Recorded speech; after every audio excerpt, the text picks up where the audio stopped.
Welcome back to the Student Hub Live Faculty of Arts and Social Sciences virtual Freshers event. Now, in this session, I'm going to introduce you to some directors of teaching.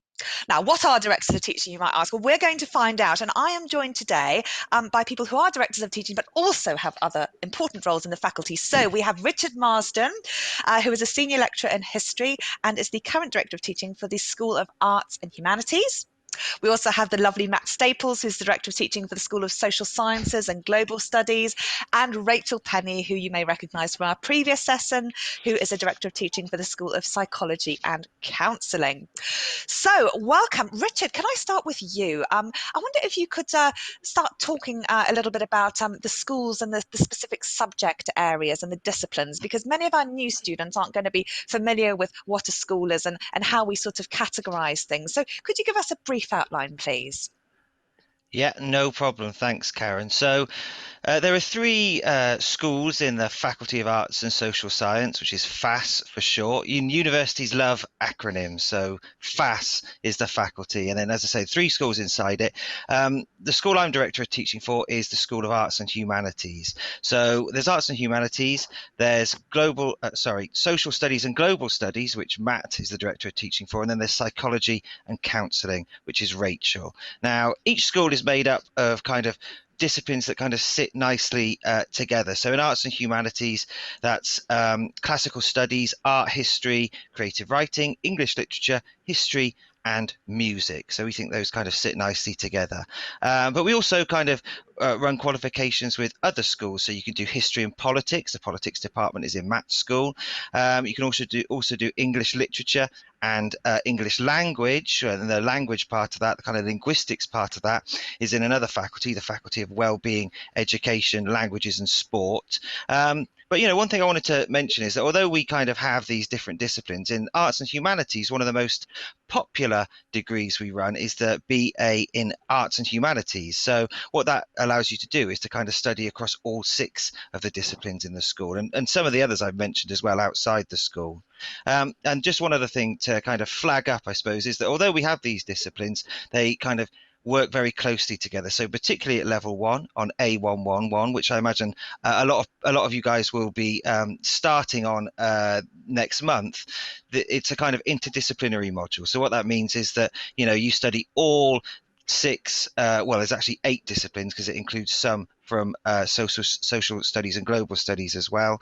And then what happens for the second part of level 1 is you choose a module that allows you to start specializing in the subject you intend to go on and study in level 2. So, the schools are groups of disciplines, but really, what we like people to do and what people like to do themselves is to kind of study across a lot of those disciplines. Absolutely. I mean, the whole point of these groups, I guess, students don't really need to worry about which school they're in, etc. But one of the things that we found very helpful in terms of, I guess, an organisational structure is that it allows us to talk to other people who are doing similar sorts of things, but also recognising that certain schools will have certain discipline areas that may be more pronounced, for example, but that everything sort of often does work in tandem because there's very often an interdisciplinary aspect to most things, in particular at level 1 also.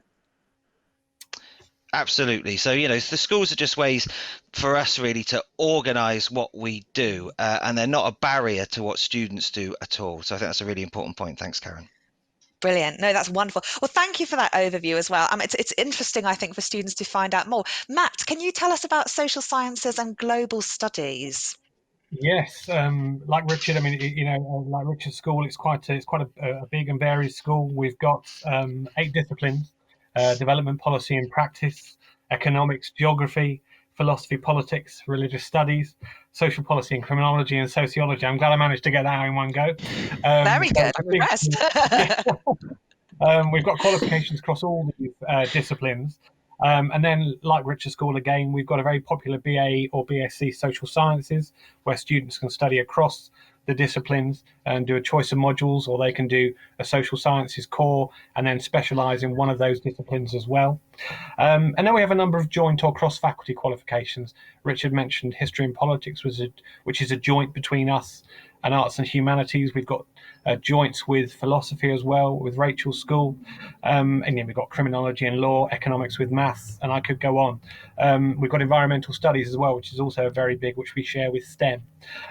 Similarly to Arts and Humanities, students would start with level 1 modules, which are fairly interdisciplinary, in focus DD 102 or 103, or they would start with a more disciplinary module, which would be 105, criminology, or one of the economics level 1 modules, DB 125 or DD 126. So there's various routes and kind of methods students can progress through the school. So I hope I've touched base with some of the things that students are doing. Yeah. That's wonderful. And you'll get to know all of these codes and sort of how they relate to various things along the way. But I think the important point that Matt's made is that, very often there is a sort of core level 1 module that's either quite interdisciplinary or sometimes specific. And with all of these new qualifications, which are so exciting, allowing students to really specialize in areas eventually that they're interested in, it's also common that students do sometimes change their pathways. For example, if they're doing an interdisciplinary module and think, actually, this isn't as what I really thought it was. I'm very interested in this area. So you can speak to the student support team along the way because there's plenty of flexibility. So this is why it's nice to know that there are so many qualifications open to you. Or you can always do an open degree as well. So many students will adjust and shift their patterns. And it's very important to keep in touch with the student support team and also the careers team as well about what you're doing and whether or not you want to change that. Rachel, I imagine the School of Psychology and Counselling, though, was quite easy to describe. Tell us about it. Yeah, so we have less disciplines, but they're really important disciplines, of course. So we have a number of psychology qualifications within our school at the moment. We have our core psychology qualification, where you can choose from lots of different optional modules, but we also have a number of different qualifications that would allow you to focus on particular subdisciplines within psychology. For example, social psychology, forensic psychology, or counselling psychology. And all of those qualifications are accredited by the British Psychological Society, and that's really important if you want to become a professional psychologist at some point. So we have that, but we also, like the other schools, we have some qualifications which we share with other schools. So there's a criminology and psychology one that we share with Matt's school, and other ones as well. And lots of our open degree students and take psychology modules as part of their qualification as well. So there's lots of opportunities for that. And we also offer a foundation degree in counselling, which we do in partnership with the Counselling and Psychotherapy Central Awarding Body. So actually we're working with a partner outside of the Open University that allows us to do that. So lots of different ways to kind of really have a great provision for our students. Brilliant. And those accreditations are very important if you want to work in counselling or psychology, for example. But also many students, for example, from sports will take a psychology course in sports motivation, etc. So it really does speak out to many different areas of the university also. So let's focus on this director of teaching role here, because while we think it's great to talk about our jobs, actually this is something that is of a lot of interest to students, because Billy was talking before about the student voice and getting involved with things, and we had some students who were very interested in exploring those and finding out why he was doing that. But the director of teaching role is something quite specific. Richard, can you talk a little bit about why it's so important and how you're actually working with students? Yeah, sure. I mean, the director of teaching role, I suppose the main responsibility is to make sure that the education that your school offers is of a high standard, and that we respond to what students say and what students need and want, and also that we kind of keep working to improve things. So it's kind of taking responsibility for the education that we give to you guys. So directors of teaching don't do that on their own. They're kind of helped and supported by a group called the Board of Studies, and there's one Board of Studies for each school. And boards of studies kind of have collective responsibility for the areas I've just described.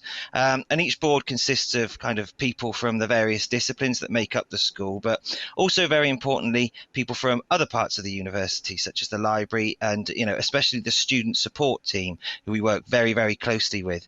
And, what's also really crucial to the Board of Studies is the fact that we have representatives from the associate lecturer community, and of course we have student representatives on the Board of Studies, so we can kind of get the students' take on everything that we're kind of trying to improve.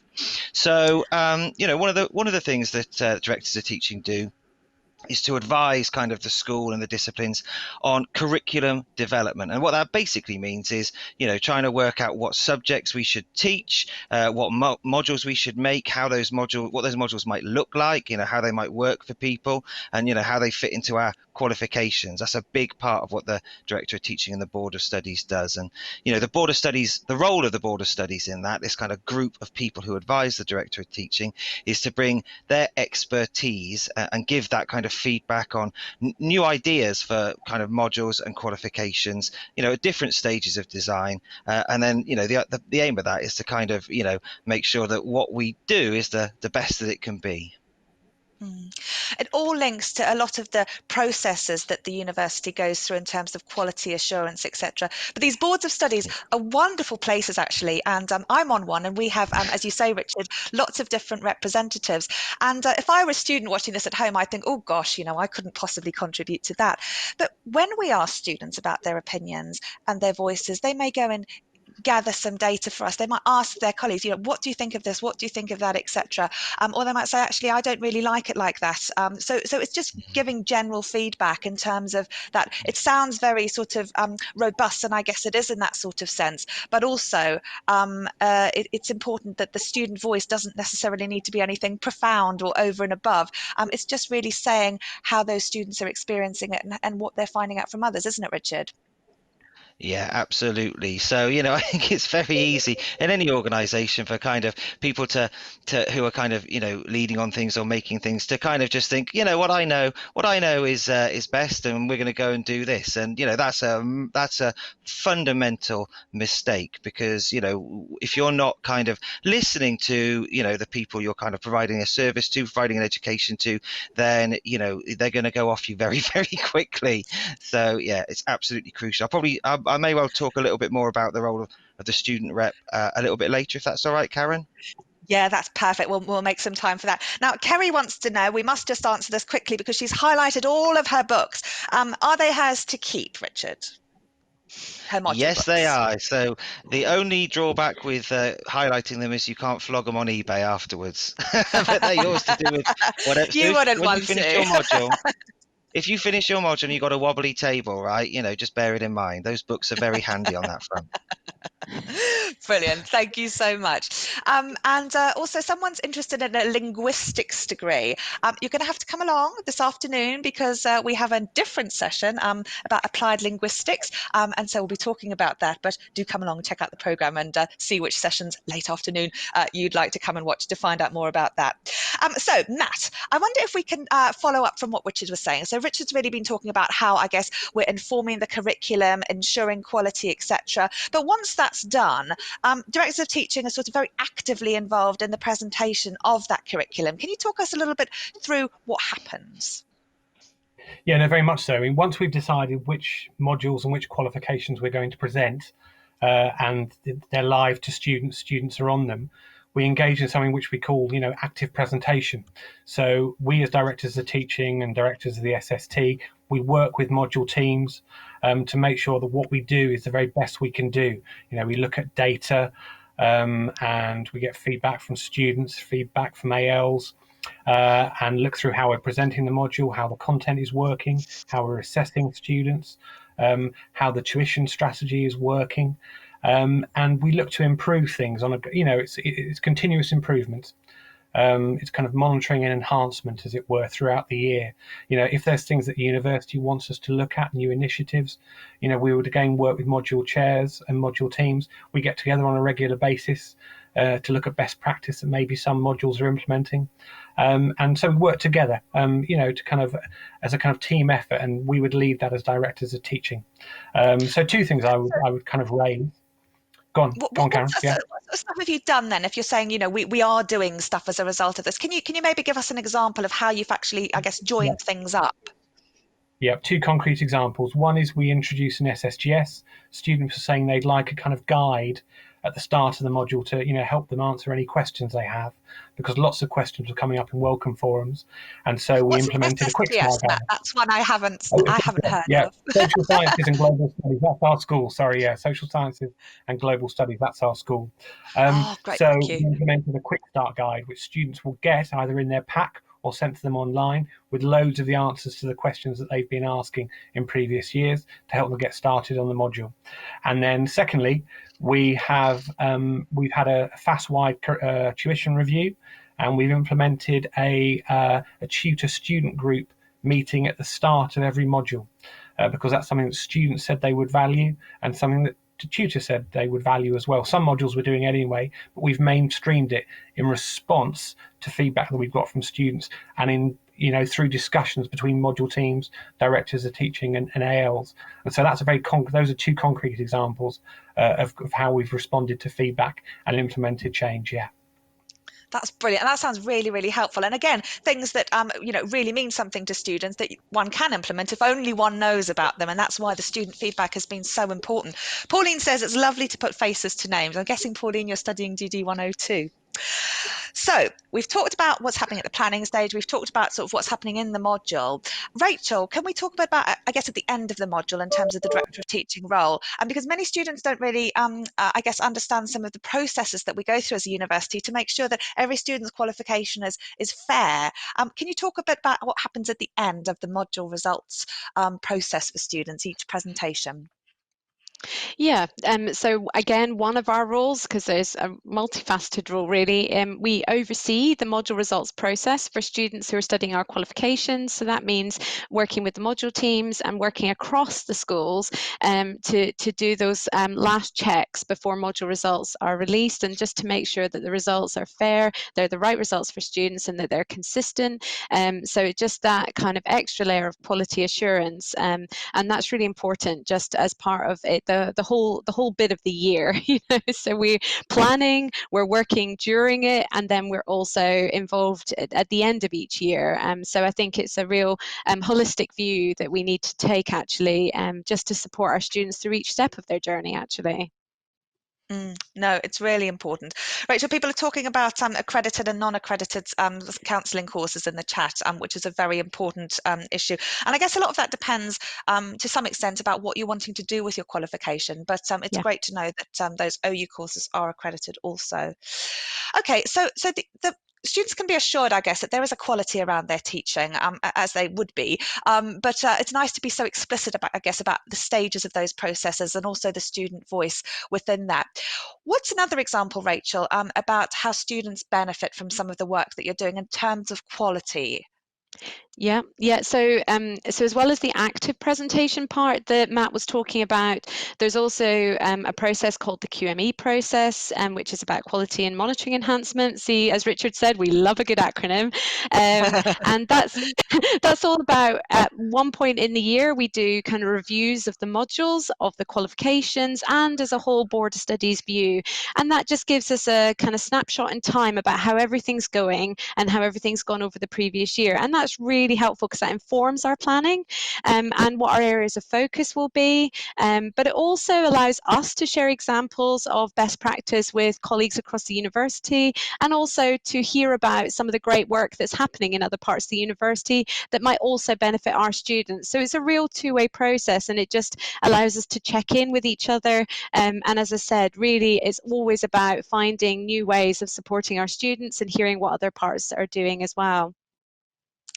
And there are certain priorities that I guess are set for some of these boards of studies from students. Richard, can you tell us about some of those priorities and what you're trying to do to work on specific things to enhance fairness and equal opportunities for people to participate?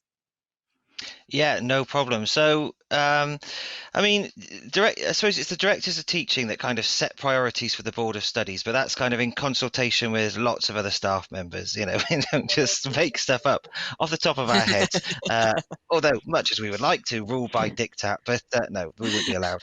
So yeah, we set priorities, but how can things be improved, and what are we going to work on? Because I think if you try and work on every single thing at once, you don't get very far. So what we try to do is take our cues directly from student feedback, firstly, and secondly from the kind of data analysis that Matt was talking about, like what's working for students and what isn't working for them. So for this year, for Arts and Humanities, our big priority is to work on kind of providing even better support for students from ethnic minorities, for students with mental health conditions, and also for students who are studying two modules at once. So what we want to avoid is kind of unequal outcomes for students who are kind of in different circumstances or from different backgrounds or making different study choices, because the whole point of the OU is about kind of opportunity and equality. So that's absolutely core to our mission. I suppose another example in Arts and Humanities that we've kind of further through with in a way is independent study. So what we were hearing the last few years is that a lot of students want to have the opportunity to kind of stretch to stretch their legs, to spread their wings and move kind of outside of the OU module materials that you all get sent and all get given, and work a little bit more independently. So what we did there is we tried out some kind of approaches to that on a level 3 dissertation module, and then we kind of looked at what worked, looked at what didn't work, and then we applied those to our 2 new level 1 modules, which is A112 Cultures and A113 Revolution. So they're the 2 modules. You'll study one or other of them after A111. So they kind of, quite early in your studies, encourage and enable you to kind of start studying a bit more independently and making kind of your own decisions about, what you study and how you study it. So yeah, another example there.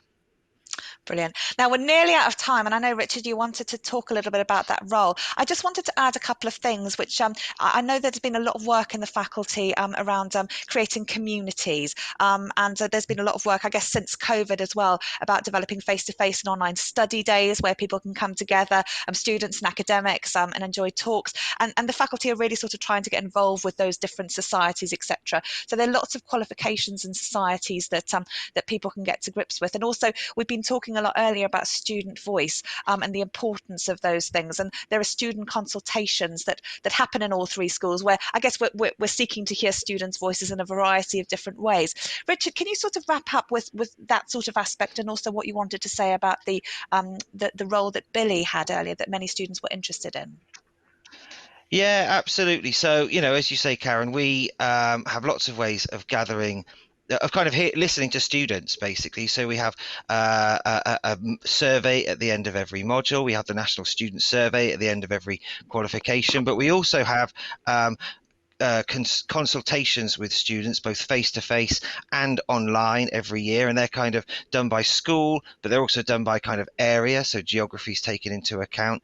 But over and above that, we have this system of student representatives, which I mentioned earlier, and they are supplied to us, if you like, by USA, which is the OU Students Association, which I'm sure Billy was talking about earlier. So those reps kind of are appointed by USA. They're nothing. We have the OU has no say in that, so there's no kind of control in that sense. So vacancies are advertised in the summer each year.